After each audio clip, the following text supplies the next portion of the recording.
And we're going live on Sunday. Let me get onto YouTube here on my laptop so I can see what's going on there. What in the heck? Hold on. Something's making noise. Whoops. Okay, so anyways, here we are, live. Let me get the YouTube up, give you guys a few minutes, give everybody a chance to get on. Really hard. I'm outside, so it's really difficult to see the computer. Okay. What am I doing here?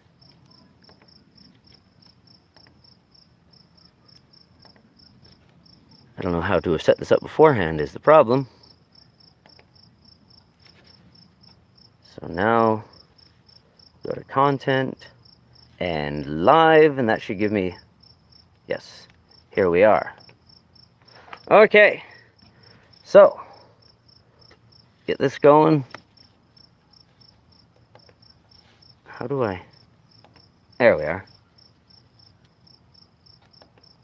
I can see what you guys say, I can see what everybody says better on here. I can see what you guys say, I can see what everybody says better on here. Okay, so, just a moment. I'm going to link that over to Facebook. Just a moment. And we're getting a lot of feedback, so let me get that away from there. We're getting a lot of feedback, so let me get that away from there.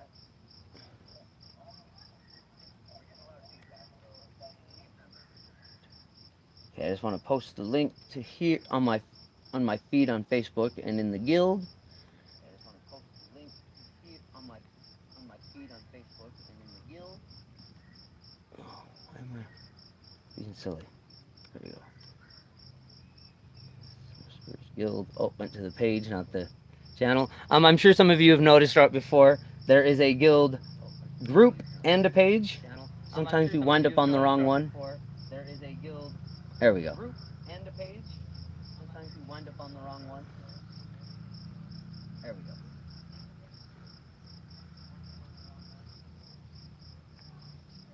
And it looks like today we're gonna have to get away from the computer. Oops, not just V, Control V. Looks like today we're gonna have to get away from the. We're gonna have this echo the whole time. So, anyways, I'm not home today, as you may have noticed. Like last time we were in my studio, we were in my altar room. Today we're back over at the Crossroads Garden. You may remember this from May 5th. I've actually built a little bit of a pillar in here since then. Well, not pillar, what do you want to call it? I took and stuck a, this thing. I don't even know what to call it, but it's good for meditating under, actually. I'm creating a, it's like the center of the crossroads, and you stand in the center of it. And I've been meditating in here. I've been over here the last few days house sitting. And, well, I'm over here a lot anyways. But anyways, that's that. I was planning to be over there, but we're getting such feedback. That's not working. Okay, so what we're gonna do today, I suppose, one of the first things we're gonna do is, I said that I was going to be reading from this. Maybe we'll wait to see, give everyone a bit more of a chance to get on. Give you a few updates on what's going on with the May 5th stuff. I've been doing a lot of energy work underneath there, like I said. Like standing in the center of this and then imagining the crossroads opening up and the bridge coming up through the top here. And it seems to be a very good focal point. I've been doing mostly, well,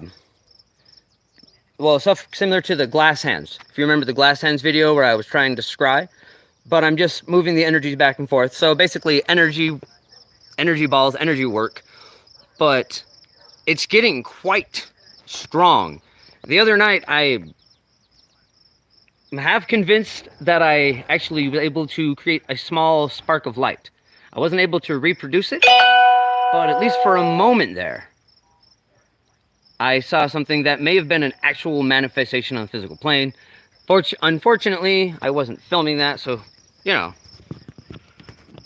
even if I just think I saw it, that doesn't guarantee a lot, right?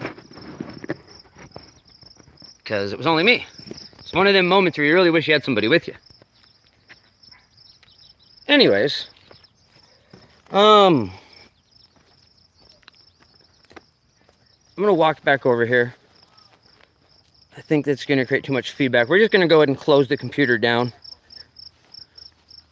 I'm not sure what was different last time, but this time there's getting serious feedback. I can hear it in the background constantly. Okay. So anyways, I'm not quite sure where we're going. We're just kind of wandering around the backyard. I should probably quit jumping around so much, huh? Let's go back over here. I got a chair. Got a spot I can set you up on the fence there. Oh!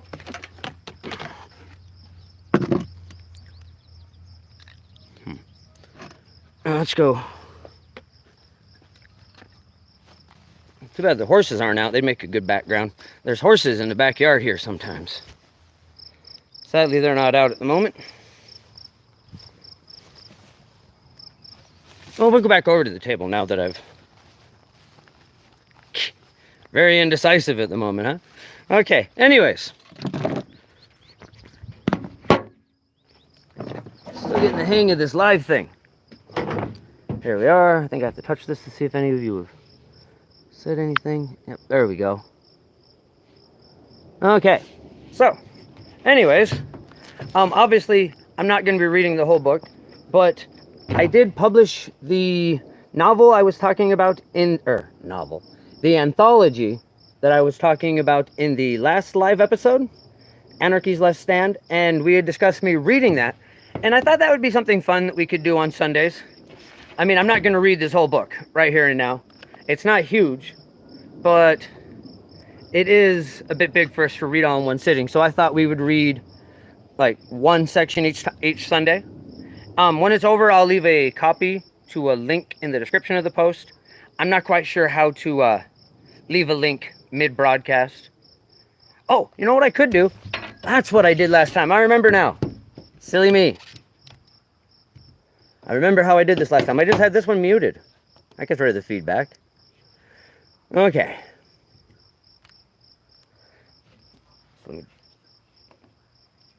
Why isn't it turning on? There it goes.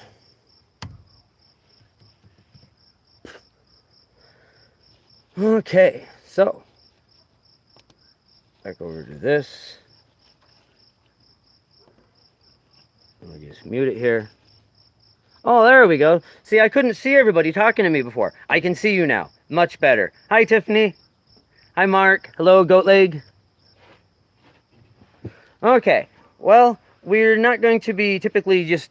I mean, we are going to be discussing magic, but I'm not typically going to be doing a ritual on these days unless I have something planned.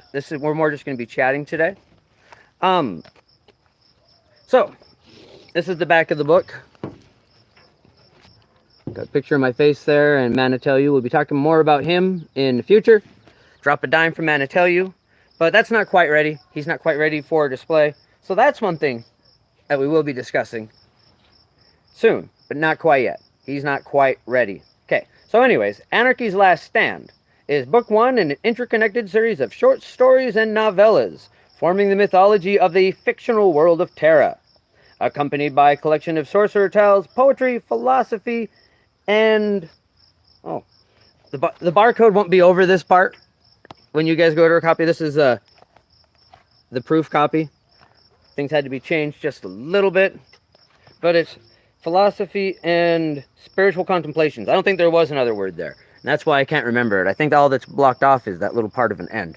Okay, so anyways, as I said, for today, we'll read the first two parts, as in the first poem, because the first thing is a poem, and then there is a short story, which I have actually done a recording of in the past, but frankly, my performance wasn't as good as it could be. Okay, so we're gonna do that again. Alright, so this first poem is called War of Words. And now my pen cries havoc, and lets slip the ink of war, for my words have found the world wanting, and must give my tongue the sword, before my teeth grow sharper. An uncontrolled violence must now replace the silence. A legion of letters, placed in paragraphed platoons, must march forward like literary soldiers on a poet's orders to crush the sins of gloom.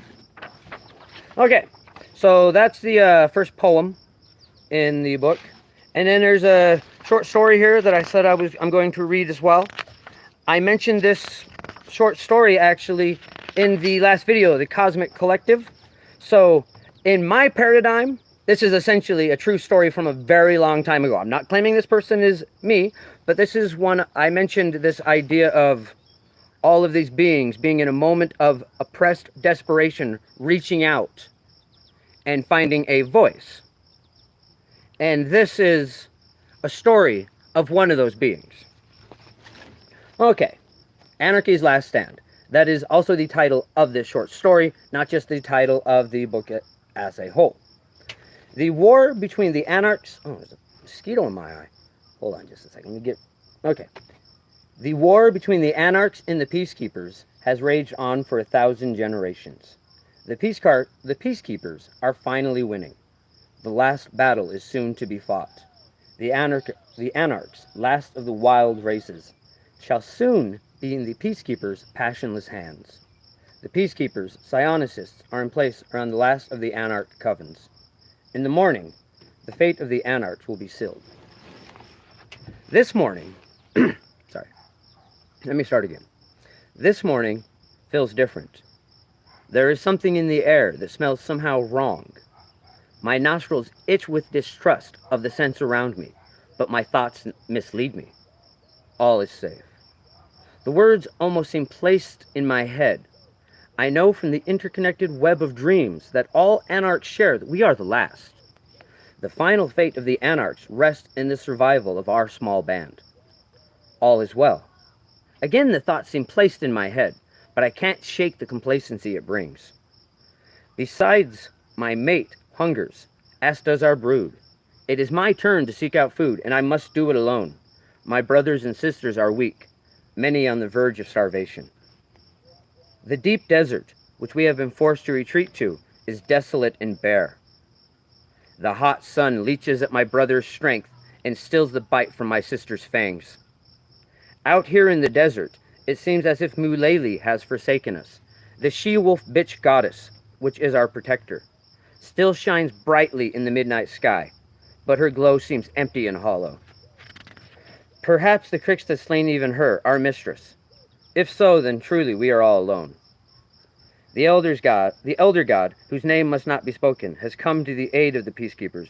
With his power behind them, the Peacekeepers have become unstoppable. There is no need to scout the area for enemies. We are alone here. Again, foreign words enter my mind.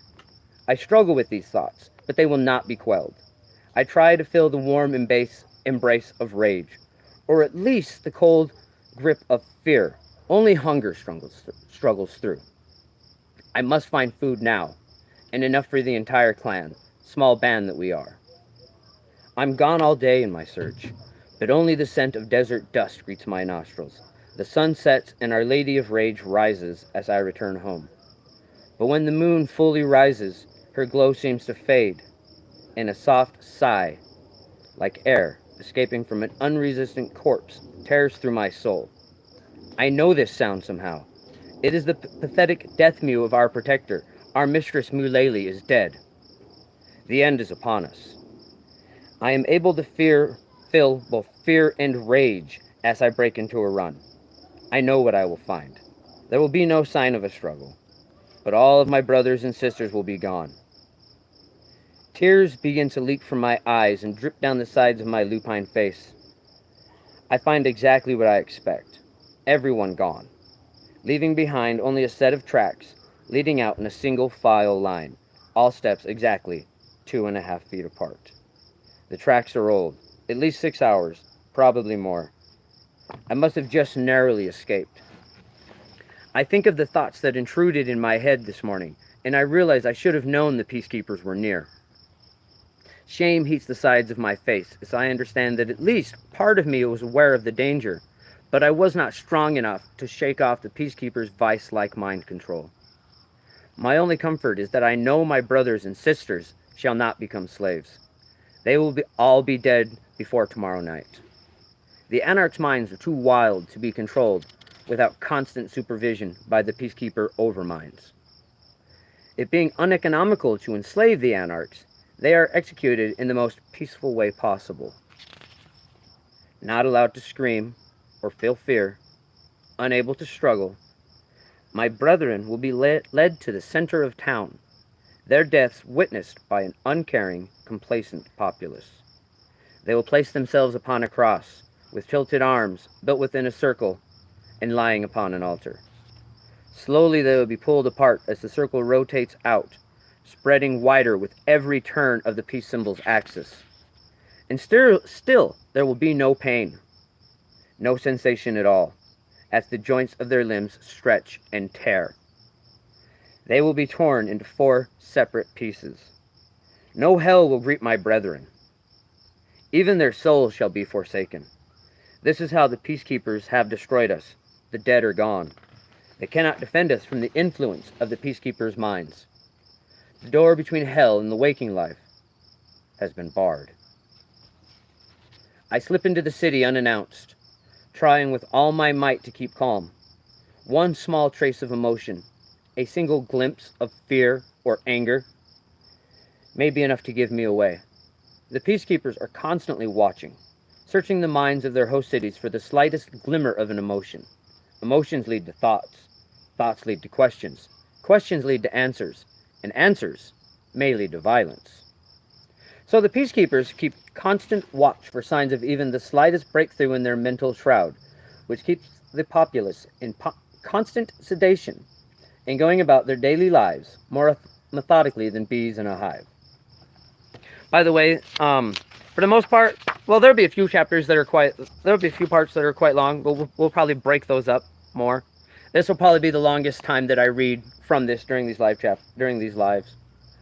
But anyways, the peacekeepers keep constant watch for signs of even the slightest breakthrough in their mental shroud, which keeps the populace in constant sedation and going about their daily lives more methodically than bees in a hive.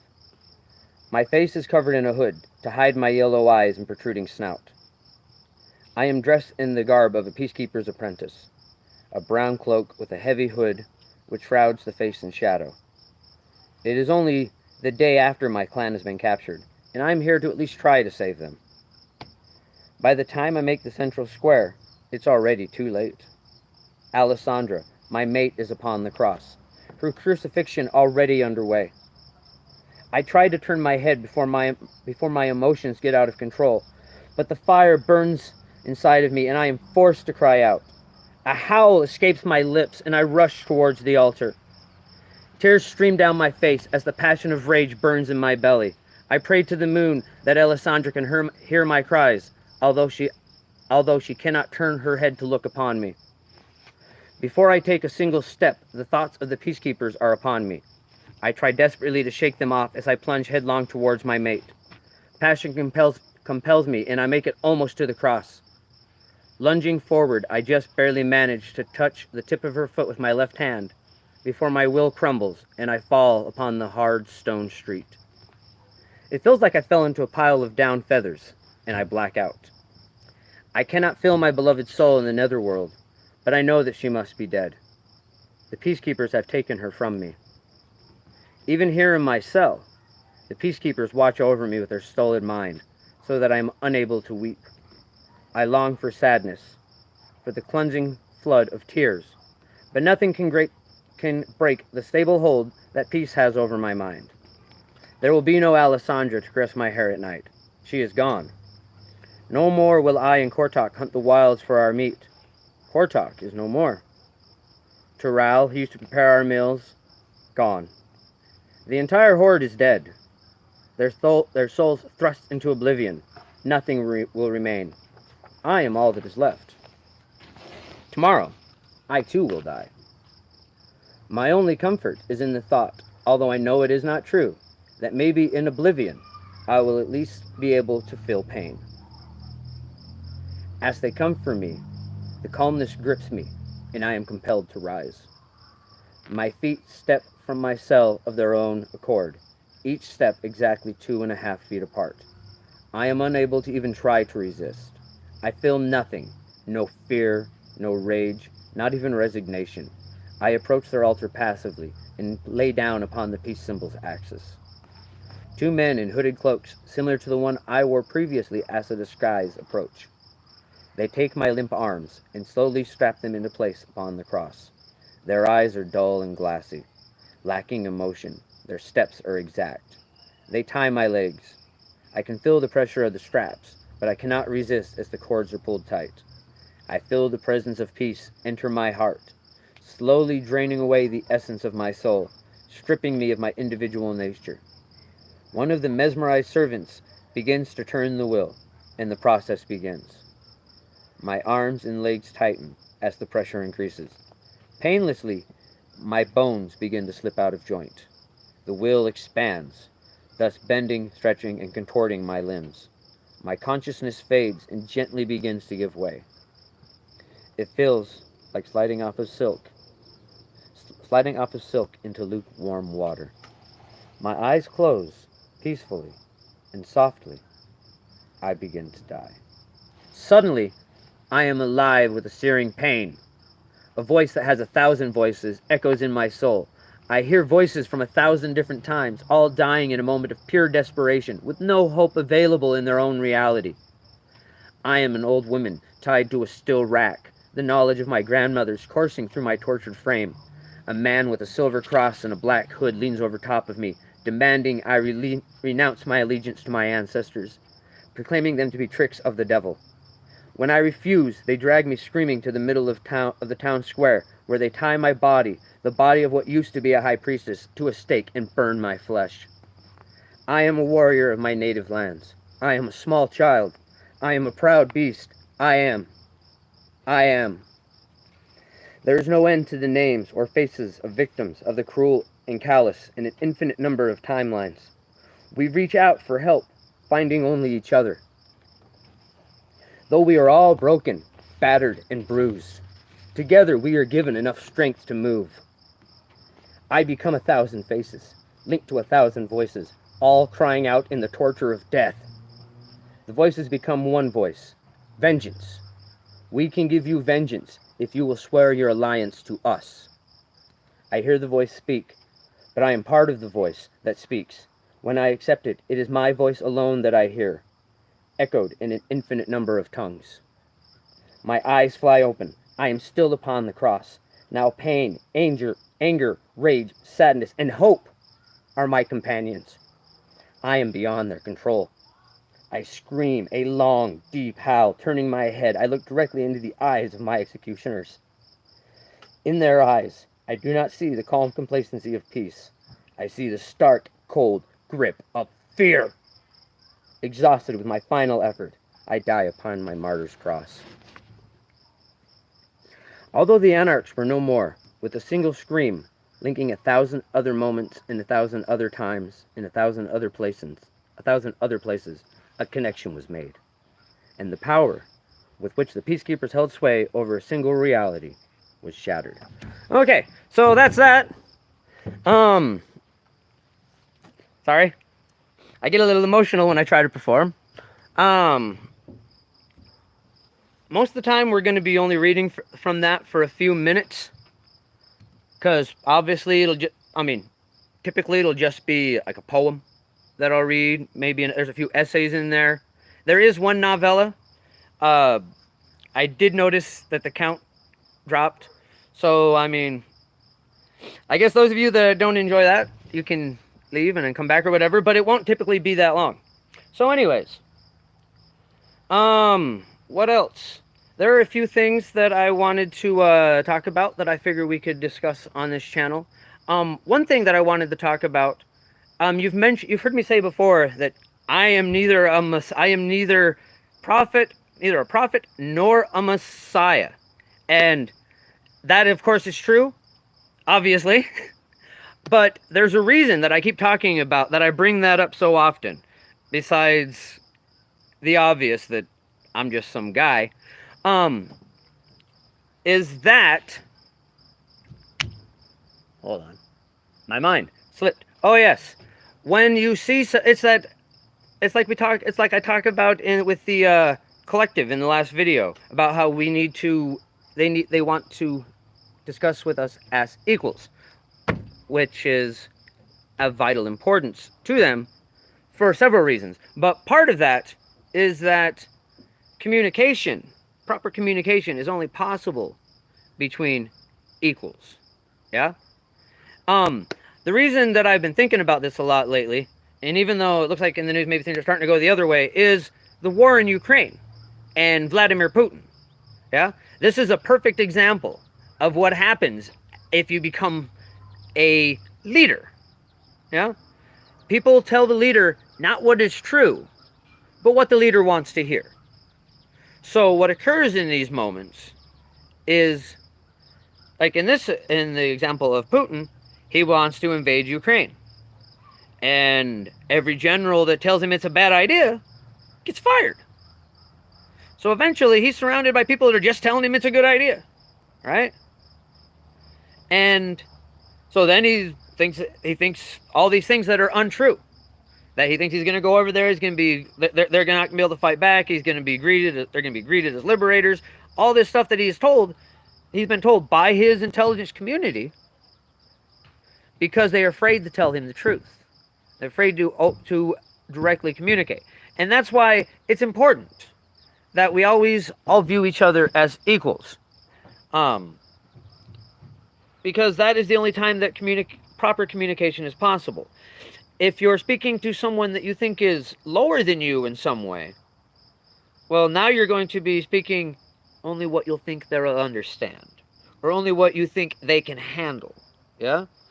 And that's not a proper open level of communication. So we want to be speaking to people as our equals as much as possible. Now I realize, like when you're talking to a child, you can't just, there's certain things a child can't know about, depending on what you're talking about. But we should always do our best to speak to everyone as equals as much as possible. But especially when we are doing stuff with the Sorcerers Guild and anything of that nature, that is very important. That's why I have all the rules about no guru tendencies. I hate to use the word guru. That's really not fair, because that is actually a tradition. Then there's stuff going on there, not all of which is bad. So I need a better word for that. But no behaving as if you are masters. There's problems on that for both ends. Like I said, and that goes beyond communication. But for the guild, that's the most important aspect there, is if you're trying to communicate with the rest of the group as if you are a know-it-all and know more than them, then you're not going to communicate properly. And if you're communicating with me or anyone else as if we are some kind of higher authority, you're not going to understand what we're saying properly, possibly. But most importantly, you're not going to communicate with us properly, because you're going to be telling us what you think we'd want to hear. And that's why, again, equality is important. But then let's continue on with that, since we're on that topic already. This idea of being a master, being something great and grand. Well, that is a very slippery slope right there. That is a very easy way to lose your magic. I mean, maybe not completely, but I've talked about this in Sorcerer Shadow Volume 1, the Ego Inflation Power Sap. And that is something that we have to always keep in mind, no matter how advanced we become in the craft. In fact, I feel it becomes more dangerous as we advance in the craft. I have seen evidence of this amongst many of your celebrity magicians, that they reach a point where they begin thinking of themselves as great and grand. And that's when the ego inflation power sap begins. And what the ego inflation power sap is, well, quite literally that. Every time you cast a spell, part of you is sticking to the intent of what the spell is for, but then there's another part of you that, really, your intent for this spell is because you want to feel cool and magical, and it adds, and you want to build on to your, your ego and inflate it. And so a little bit of your magic goes into that. And the longer you allow that to go on, the more it goes into that making you feel cool. And it's very, very pernicious, this ego inflation power sap, because, well, it deludes you into thinking that your magic is working much greater than it is. So you don't realize that things are starting to fail. That's why it's very important to do your shadow work. Always remember that we are all equal. That is almost always where people go wrong at some point. Especially, well, I have to remind myself of that a lot because I'm teaching. Yeah? And when I'm teaching and talking about this type of stuff, people tend to want to authoritize me. And, I mean, I do know what I'm talking about. I have been studying for a long time. But I am no master of anything. And I never will be. And it's important to stay that way. If you want to keep progressing, if you want to keep things working, you cannot be a master, right? They talk about no gods, no masters. Well, that applies to the caster as well. Once we try to become a living god, or become masters of the universe, or archmagus, or whatever, once we think we have actually achieved that, well, now we've got a problem. Yeah? And I'm not necessarily trying to condemn all of Balg, by the way. I'm sure many of you caught that I said, once we become a living god. Okay, well, there's some good stuff in there. There's some good stuff in some of that. Obviously, I don't agree with everything there and some of the stuff that's happened. But I wasn't intentionally trying to get into that. Okay, I don't have any, direct animosity towards any of that organization or anything. Really, I don't have any direct animosity towards any organization that isn't, heavily authoritarian in nature, for one, or racist. That's something that we like to talk about. I mean, I already brought up Russia. And, I mean, another one I'm trying to avoid, but Alexander Dugin. This is an issue. I don't know if how many of you are familiar with who Alexander Dugin is, but he is a Russian chaos mage working for Putin. And a lot of the stuff that's gone on over here is a direct result of that. But I don't want to start getting into the conspiracy stuff too much, except for that if you're familiar with OMFs at all, Operation Mindfuck, it's pretty obvious that that's what's been going on in our country for the last while, is a weaponized OMF. But that's not the whole thing. Yeah? This guy and his followers are besmirching the chaos magic community. Now, at this point, I consider myself a weirdo, I guess, more than a chaos mage, or sorcerer, obviously. But I don't know. I'm going through a paradigm shift where the chaos is becoming weird. So, but either way, I'm still very much part of that community. A lot of the people here that listen to watch my channel are. And we've all seen this. Yeah, this fascism in the chaos magic community. We can't allow this stuff. I try to stay out of politics, but that's not politics. Yeah? Human rights, whether we have deserved freedom, that's not politics. It's authoritarian stuff. It's got to go. Yeah? Remember the Keks back in the day, and now we've got these Alexander Dugins and a lot of these edgelords. I just don't tolerate them. I have myself, people that are in those types of communities, if they get into the guild, that's the one people I do pick, kick on site. They're people that are involved with the fascism, white supremacy. We have them brandishing chaos stars at this point. I'm not sure what the full answer is, because they've been in there for a while, but definitely part of it. Any of you that have chaos communities, don't allow these people into your community. We can tolerate anything else, just about. But there are a few great evils in the world, and fascism is one of those. Well, any deeply authoritarian structure, in my opinion, is inherently dangerous. for the same reasons I said before. And that's actually what makes them unstable as well. Which is why, with the guild, we try to vote. I try to keep a democracy to things within all the admin structure, and I don't be like, well, a master. I don't try to be. Well, I call myself the guild master, but that's a different. That's in a different meaning. It just means I'm the one keeping track of things. I don't know. Maybe we ought to change. Maybe we ought to change the title. I can't see if you guys are talking to me. This thing went off, and I never did. Okay.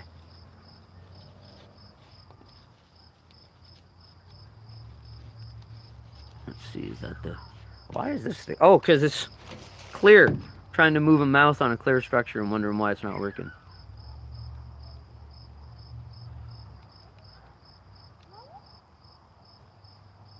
Okay, so where were we?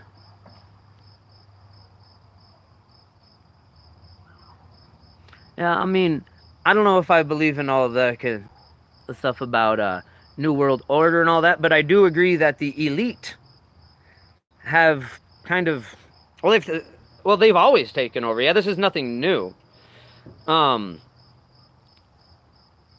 It's always been this way. Really, all fascism is a return to feudalism. In the end, it's the same thing. The emperor, the king, the Fuhrer, all the same BS. Always been there.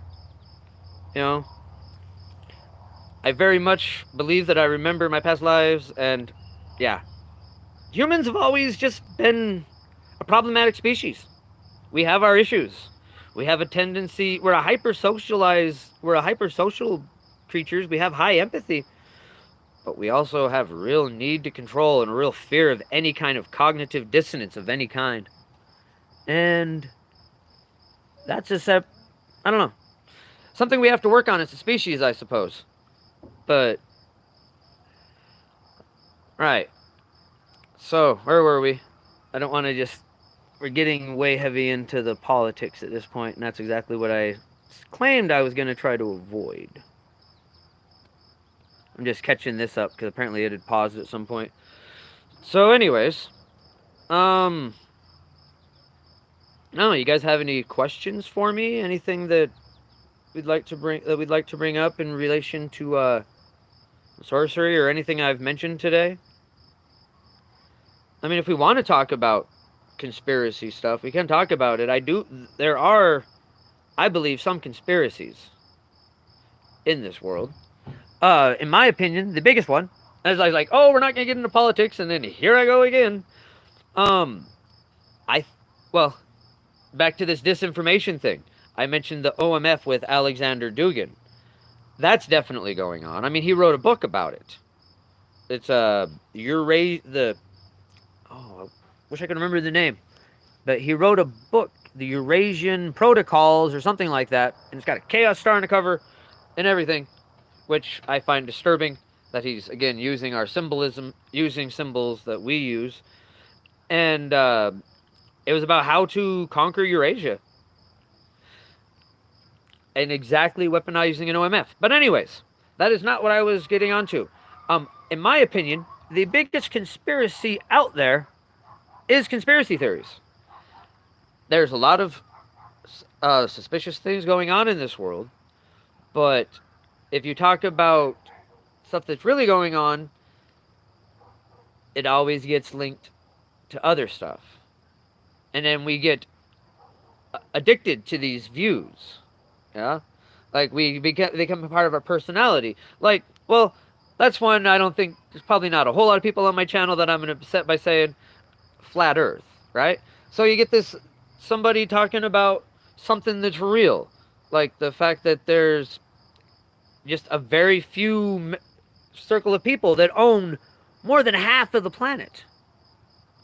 But the way they've set it up, whether that person does it or not, you say that, and you instantly start thinking, well, this person also believes in this craziness, and they believe in flat earth, or whatever. Whatever, your favorite little conspiracy thing is there. And I'm not saying that all of them are fake. I'm not really here to debunk that. Personally, I'm fairly convinced chemtrails are not real. My father was involved in the fuel mixture for the F-16. So I'm fairly convinced that the chemtrails aren't real, but I'm not here to debunk you on that even. But my point is that if you bring up, well, the JFK assassination was kind of weird, people attach you immediately. Oh, well, if he thinks that, then he believes in chemtrails and lizard men and, you know, the QAnon stuff. All this craziness. Just because it gets attached to it. And it's a way of keeping anyone from being taken seriously. Oh, I definitely agree with that, Mando. The world needs peace and not so much separatism. That is exactly what I think is going on with all these mass shootings and everything that we have over here. Wow, I'm getting into that. See, now I don't know if this live video is such a great idea. I start talking about stuff I shouldn't be talking about on my YouTube channel. But it's a lack of community. I mean, I'm not going to get into the guns thing one way or the other. That is a very divisive issue. I'm confused myself about it at this point. But either way, a big part of it is that everyone feels separate. There's no sense of community, especially here in the States. Yes, he does have some very interesting views on conspiracy theories. The second phase, Reverend Anton Wilson does. That's where I actually kind of got this idea about how it's all just this big net of confusion that they're purposely throwing out. And I think the elite, or maybe even, that probably is a conspiracy, the elite are probably behind QAnon and Flat Earth and all of them different things. Oh, well, the ones that aren't real anyways. Who knows what is and what isn't. So let's see. UFOs are philosophers with psychological technology. Quite possible. Quite possible. Speaking from the perspective of the cosmic collective, I still don't know what to say about aliens. Whatever the collective is, that's not the same thing. They're more multi-dimensional, but not even they can say for sure whether we are the only. I mean, like there is, like I said before, there is a space part there. It's hard to explain. I don't really quite comprehend that myself. I think I don't know. Either way, we cannot say, even with the collective, I could not say for sure about aliens. And we've had some interesting film lately. Some very interesting things. I can say that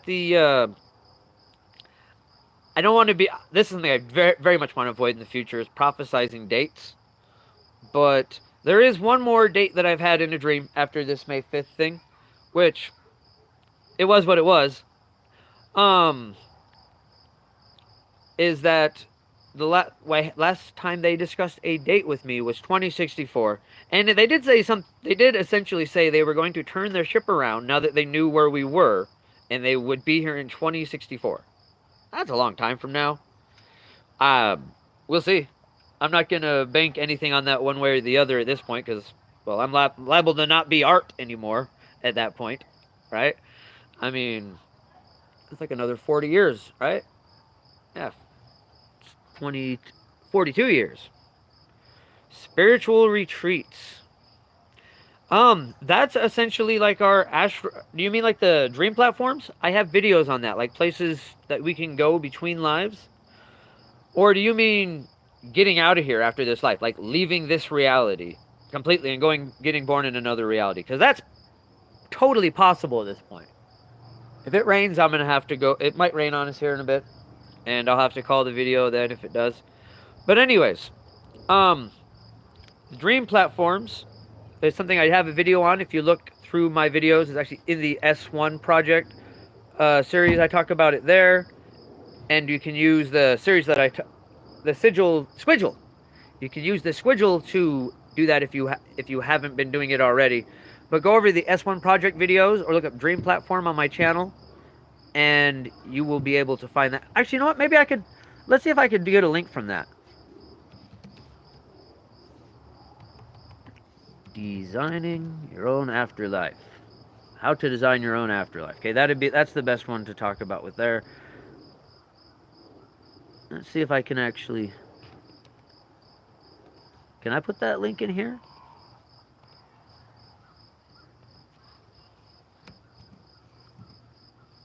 Hey, cool. So there you go. There's a link to if you're talking about creating your own afterlife. Oh, a camp to go to for sorcerer training someday. Yes, someday. That is very much the plan. We need to, of course, have a established guild area, and I have a lot of thoughts on that. And I actually, we was over there looking at the crossroads earlier, and I was talking about that thing in the center that condenses some magical energy. I have a much more advanced idea for that in my mind that we're going to try someday. Once I've proven some of this others type stuff works, I need to some of these smaller technologies that I have in my mind slash memory, whatever you want to call it, recipient from May 5th. I will be testing those, and if those work, eventually I have a very large scale idea where essentially we'd be creating a pocket reality on the there where the veil would be where we could thin the veil as much as possible, or more accurately build up the right type of energy on this side of the veil to be able to perform some fairly interesting things. But that is very much long term, and I have to prove to myself that those technologies that I feel myself remembering actually work. So we'll get to that. But yes, someday a camp for sorcerer's training, and that would be awesome. Okay, so anyways, I've noticed that I can put a link in here, so I can probably put a link to the book as well.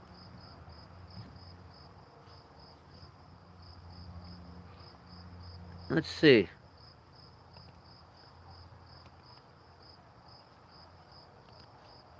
This is a link to here in the US.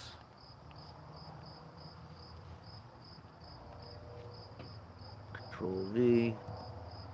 Yes, that seems to have worked. Alright, so there you go. There's a link to a copy of the book here in the US. It's $9.99 for a hardcover. And I think $2.99 for the Kindle. Right on, Mando.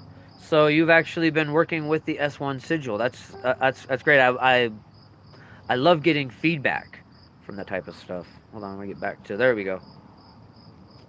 Through a very small door. Well, back when I wrote that, which that book was only published for a very small period of time. That was very much before the bridge. Using the squiggle now, which I discussed in my last video on the Cosmic Collective. In case you haven't seen that, I'll pull that up as well. It's going to be dumping links into the thing here. Hopefully it doesn't act like Facebook and zuck me for keep putting links in my own chat, right? Okay, so anyways, here's the latest video on that whole thing with the squiggle. And using the squiggle, you should very much be able to access the bridge that we've been spending all this time working on. And it'd be easier than going through that small little door. Because there was an opening. Yeah, there's been at least some opening since May 5th of 2012. But it was very small. Now we have a much larger opening. That's essentially what we were doing with building the bridge and creating the door, is taking that small pinhole created on May 5th, 2012 and expanding it into a larger opening. And now we're going to be trying to condense that energy down here. Hopefully, eventually, we will have a permanent crossroads.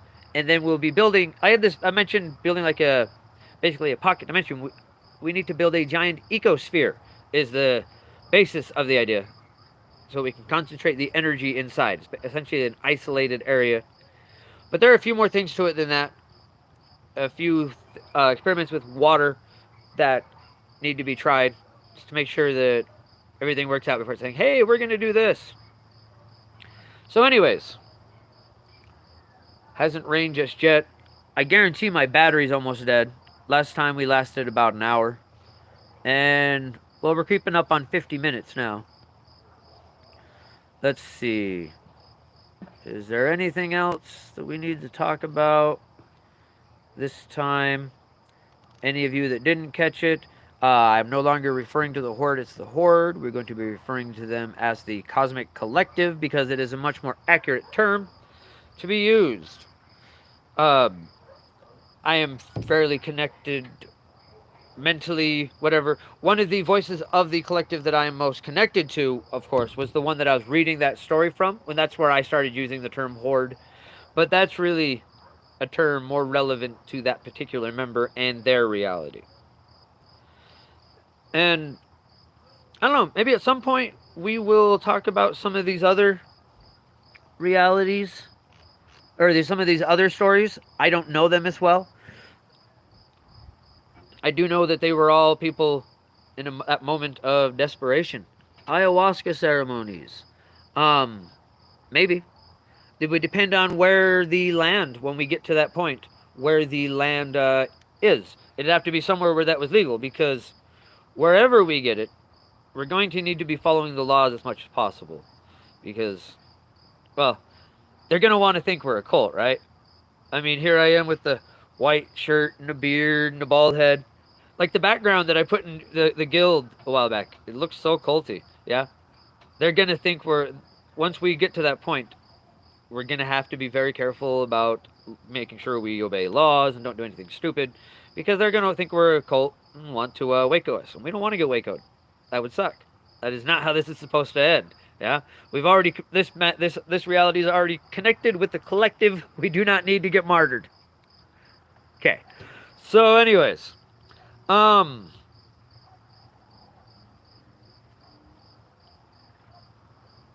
yeah. Does anybody have any questions about anything else? Outbreak? Any other questions you want to ask about that, maybe? More like Ren Fair enthusiasts. Yeah, perhaps. I mean, I suppose if all of us got together, all the members of the guild and everything, might look like a Ren Fair. Probably look like a Ren Fair meets a science convention meets a Salvador Dali painting meets who knows what. H.P. Lovecraft, I suppose. Okay. Well, I think that's about it for today. I will be posting a video on Wednesday. Just a regular video. I haven't decided. I have a few different thoughts as to what it is that we will be Wednesday's video. I have a few different topics it might be about. I haven't boiled it down to one yet. So, but anyways, I will be posting a video Wednesday, and we'll be back again next Sunday. I'll be in Vegas next Sunday, but I will be on. I will go live 7 p.m. Probably 7 p.m. Vegas time, because my phone will switch over and I won't even notice. So 7 p.m. Pacific time. Next Sunday. I don't know how long I'll be on. Depends on how well I've been able to keep my phone charged. But I've got some stuff I've going on down there. Yes. It's going to be fun. Anyways, that's going to be it for this episode. Thank you for joining us. Don't forget to join us again next Sunday. This has been fun. I'm enjoying these live videos. One question I do have about that, I'm thinking most of you are probably on my Facebook as well. If we want to switch this to Facebook, we could take a vote on that. But I mean, I don't know. Love you too, Tiffany. I love you too. And peace, Sam Seed. Peace, man. Or that's this peace. That's not peace. It's the other one. Okay. So, anyways. Oh no, you're fine. The second phase. It was fun. Like I said, we're gonna be doing this every Sunday from now on. So I'll see you next time. Until then, bright blessings and an interest. That's how I said to do it, right? Yeah. Bright blessings and an interesting fate. This has been Sorcerer Tal.